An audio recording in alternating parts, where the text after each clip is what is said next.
이재용 삼성전자 부회장의 구속영장이 오늘 새벽에 발부가 되면서 특검이 박 대통령으로 향하는 수사에서 급행열차를 타게 됐습니다. 네, 이 시간 김광삼 변호사와 함께 삼성전자 이재용 부회장의 구속 이후 특검 수사의 방향 진단해 보도록 하겠습니다. 어서 오세요. 네, 어서 오십시오. 네, 안녕하세요. 네, 특검이 이재용 부회장을 오늘은 소환하지 않기로 했습니다. 그러면 내일부터 조사를 하게 되는 겁니까? 아마 내일부터 할 가능성이 크다고 보죠. 오늘 새벽에서 결과가 나오지 않았습니까? 예, 그런데 5시 30분쯤이었죠. 물론 이재용 부회장도 어제 한 7시 정도, 7시간 반 정도 영장 심리하는 데 있어서 굉장히 많은 시간이 소비됐잖아요. 예.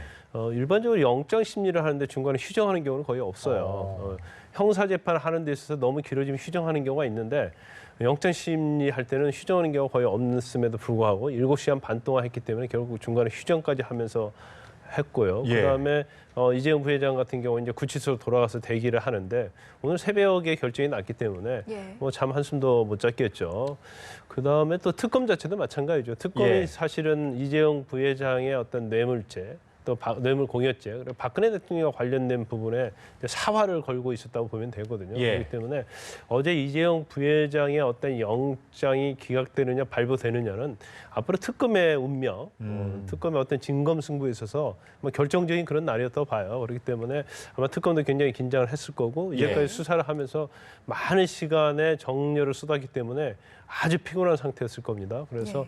오늘 하루 정도는 좀 쉬었다 가려고 하지 않을까. 그래서 그렇기 때문에 오늘은 아마 이재용 부회장을 소환을 하지 않았지만 특검에서 이재용 부회장에 대한 수사를 구속된 상태에서 기소 전까지 수사할 수가 있는데 예. 오늘부터 한 10일 정도까지 수사를 할 수가 있어요. 예. 그런데 만약에 10일 동안 수사했는데 부족하다 하면 10일을 연장할 수 있어요. 그러니까 총 20일 동안을 특검이 기소하지 않고 수사할 수가 있습니다. 그런데 예.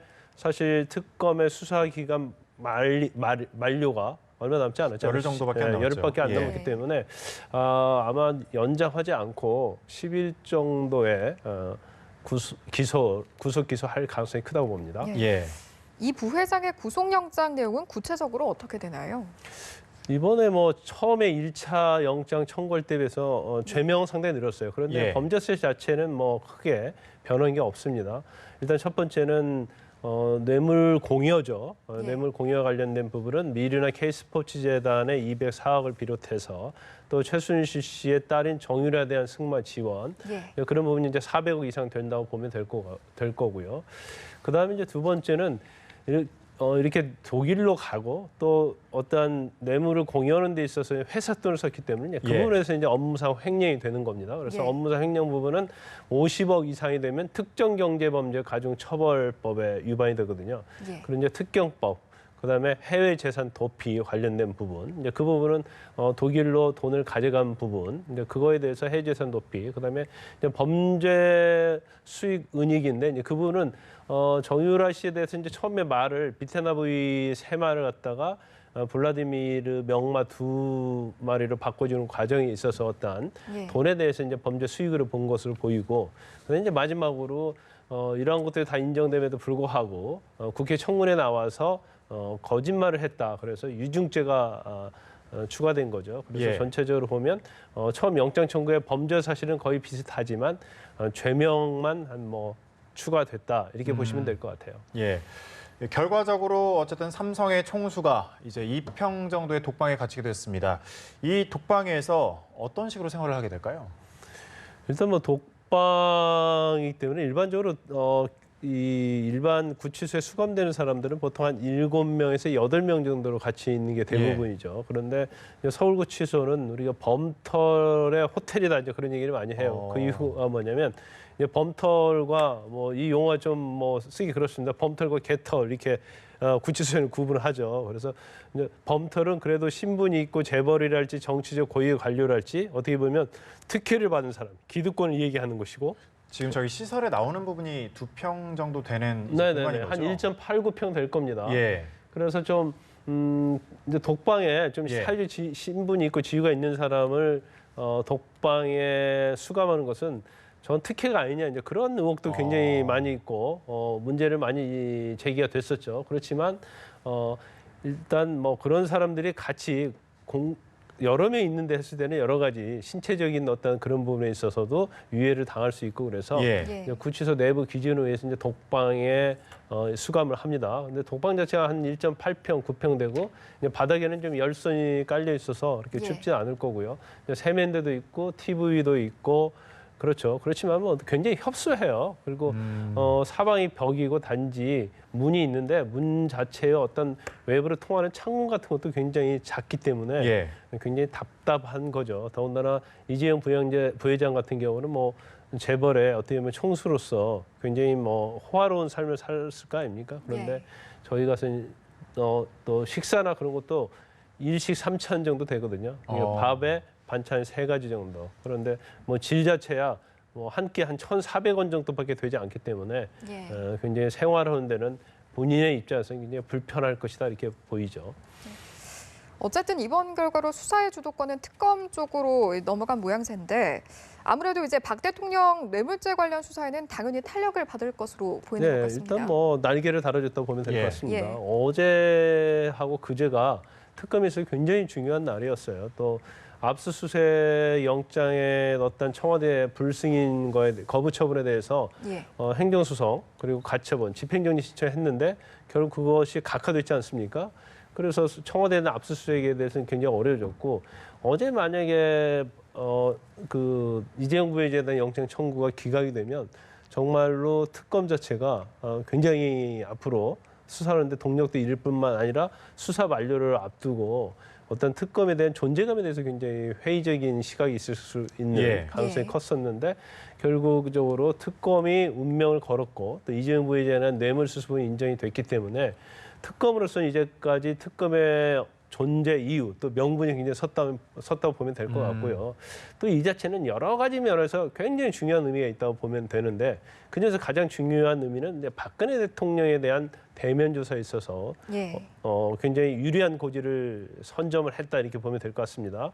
이제까지 박근혜 대통령이 어떤 특검의 정치적 중립성이랄지 수사에 대해서 가장 어떻게 보면 뭐 비난을 하고 거기에 대해서 비판했던 것 중에 하나가 이제 뇌물죄가 되지 않는다. 예. 그럼에도 불구하고 특검이 무리하게 수사를 하고 있다. 그래서 대면 조사 관련해 있어서 굉장히 서로 협의도 안 되고 그랬던 이유 중에 하나가 바로 뇌물죄 부분이었거든요. 근데 네. 뇌물죄에 대해서 이재용 부회장에 대해서 영장이 청구가 됐고 거기에 대해서 발부가 됐기 때문에 이제 법원 자체는 이것은 뇌물죄가 성립이 된다고 보고 있는 거예요. 그러면 뇌물을 받은 박근혜 대통령은 이미 뇌물 수수자가 되는 거죠. 그렇기 때문에 이제 박근혜 대통령에 대한 대면 조사를 압박하는 데 있어서 굉장히 특검의 협상력이 굉장히 높아졌고 힘이 실렸다 이렇게 볼 수 있을 것 같습니다. 예. 네. 이 최순실 게이트가 불거진 이후에 재벌 총수가 구속된 건 이번이 처음인데 앞으로 이재용 부회장에 대한 어떤 법적 절차가 남아 있을까요? 일단 뭐 특검에서 계속 수사를 좀 미진한 부분에서는 보충을 할 예. 겁니다. 또 예. 박근혜 대통령 대면 조사 남아 있기 때문에 박근혜 대통령 대면 조사를 위한 준비 작업을 좀 할 거라고 보고요. 그다음에 이제 이재용 부회장은 어차피 이제 구속이 됐기 때문에 일정한 시일 안에 법원에 넘겨야 하는 겁니다. 기소를 해야 하는 거죠. 근데 기소를 하면 아마도 지금 영장이 청구돼서 발부는 했지만 삼성 측이나 이재용 부회장 측에서는 무죄를 다툴 가능성이 굉장히 크다. 그래서 부정한 청탁이 없었고 대가성의 어떤 특혜를 받은 적이 없다. 예. 그래서 그 부분이 아마 법정에서 굉장히 치열한 공방이 있을 거로 보입니다. 그래서 이제 다른 재판과 달리 이 재판은 굉장히 시간이 많이 걸리는 재판이라고 봅니다.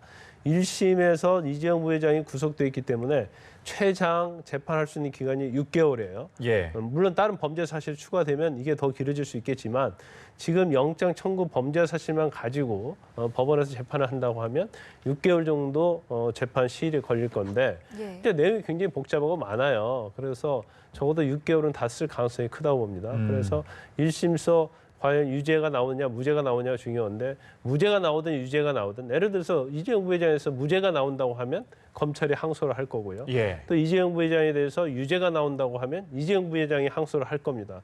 그럼 또 항소심에 재판을 해야죠.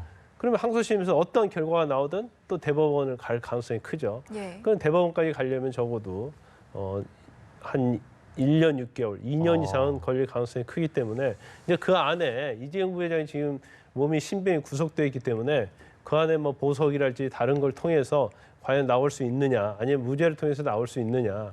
근데 그러기 전까지는 계속 구치소에 수감되어 있어야 하는 그러한 상황이 된 거죠. 예.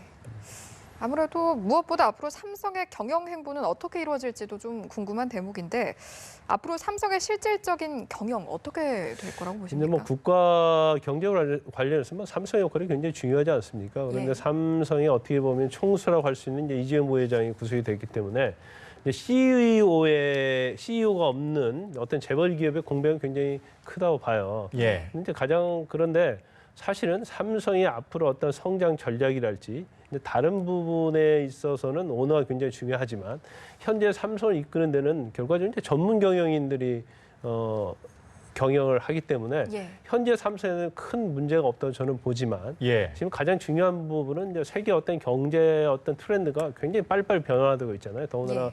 4차 산업과 관련된 부분이랄지 그다음에 뭐 세계 경제의 어떤 트렌드 자체가 뭐 한두 달만 늦어도 낙오될 수 있는 그런 상황이었기 때문에 이재용 부회장의 공백은 굉장히 삼성에는 치명적이 되겠죠. 특히 지금 가장 중요한 부분이 미국에 있는 그 하만이라는 예. 자동차 전장 사업을 인수하기로 돼 있잖아요. 예. 근데 거기서 이제 주주총회에서 결정이 나야 하는데 주주총회에서 아니 삼성 자체의 어떤 오너가 구속돼 있는데 과연 우리가 이 부분을 삼성에다 넘게 하느냐 이제 그거에 대해서 문제가 생길 수도 있고요. 그다음에 이제 또 중요한 부분 중에 하나가 지난번에 삼성 갤럭시 8과 관련된 부분에 있어서 굉장히 6죠. 세븐이죠. 세븐이죠. 예, 예. 세븐과 관련된 문제에 있어서 뭐 리콜하고 삼성의 위기다 그러지 않았습니까? 예. 그럼 삼성에서는 지금은 휴대폰 분야에서 굉장히 국가 경쟁력에서 완전 밀리고 있단 말이에요. 그러면 후속 휴대폰을 만들어서 일단 내놔야 하는데 이제 만약에 오너가 없는데 그게 가능하겠느냐? 이제 현재 당면한 것은 이제 한 두 가지 정도 된다고 보고요. 예. 그 이후에 이제 삼성이 앞으로 어떤 성장 전략을 계획을 세우고 나가는 데 있어서 뭐 영향이 당연히 없을 수 없다 예. 그렇게 보입니다. 알겠습니다. 앞서 이제 저희가 특검 그 수사 기간이 얼마 남지 않았다는 얘기를 했었는데 특검이 황대행에게 수사 기간을 연장하라고 이제 말을 했는데 어떻게 보면 이제 명분이 생긴 거니까요. 그런데 이를 받아들일지는 여전히 미지수입니다. 어떻게 연장이 지금 될까요? 뭐 예. 현재로서는 연장에 대해서는 굉장히 부정적이다. 저는 그렇게 봅니다. 예. 근데 여러 가지 이유가 있겠지만요. 일단 박근혜 대통령의 어떤 대면 조사 부분이 영향을 많이 미칠 거라고 봐요. 예. 박근혜 대통령이 대면 조사를 안 받는다랄지 거부를 하게 되면 그 부분에 대해서는 굉장히 여론에 있어서 질타를 받을 겁니다. 그리고 특검이 수사 기간을 연장해서라도 박근혜 대통령 대면 조사는 반드시 해야 한다. 예. 이제 그런 명분이 생길 수 있는 거예요. 이제 그 부분에 대해서 황교안 권한대행이 어떤 생각을 가지고 있느냐 굉장히 중요하다고 보고요. 근데 황교안 권한대행은 아주 어떤 딜레마적인 요소가 있을 거예요. 왜냐하면 본인이 지금 대통령 후보, 그러니까 보수층의 대통령 예. 후보에서는 보수의 아이콘으로 떠올랐잖아요.